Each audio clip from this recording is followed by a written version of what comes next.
Okay, mind blown over here. So Max is one of our absolute faves, and we love that you put so much of yourself into Max.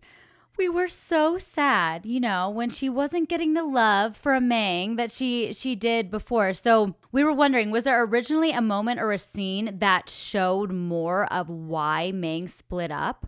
Or why did Mang split up? That was our personal. We're like, we have to know.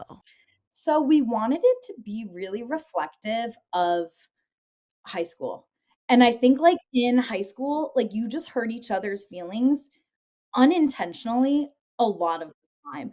So it was so Max is very valid in feeling left out. And I think we've all been Max, which is why we're having such a strong emotional response to it because it's like there's nothing worse. I read somewhere, I don't know where, but like being left out is actually like the cruelest form of human torture you can do. To be fair, this might have been like a tweet, so God knows if that's scientific, but I read it somewhere.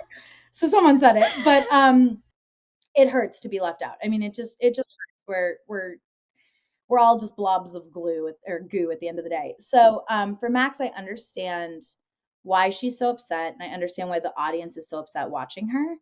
But for the girls, leaving her out, I think Ginny, I think Max is suffering from the repercussions of her actions in season 2 because they forgave her for overreacting, but I don't fully blame Ginny for picking Bracia to be the one to share her self-harm with. I think she considers Bracia a little bit of a calmer, safer space for her than she does.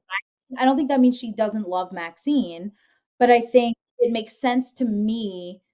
You just get different things from different friendships. And I think with Bracia, and to be fair, she didn't invite Bracia over to the car. Bracia was walking in to the school and saw her and came over to the car herself and then spent lunch with Ginny. And that hurt Max's feelings, right? When Ginny runs into Abby at dress shopping, they didn't plan to go together, but they ran into each other and then they send the photo in the group text and that hurts Max's feelings. So there's like little instances that are just kind of coincidence that keep happening, but Max is like they're compounding, right? And Max is riding for Ginny so hard. She feels so deeply. She definitely is struggling with, high functioning depression. And so she has rejection sensitivity. All of this is true. But I don't think the girls were trying to leave Ginny out. Nora invited Ginny over to babysitting because of her brother. And then while they were there, they were talking about Abby. So then they just went to Abby's house and they did realize, like, oh, Max is going to be sad. We missed this. And they didn't invite her. And that's valid. And then they started a group text without her to share the photos. Like, if I was Max, I'd be devastated. But I also understand how it all happened.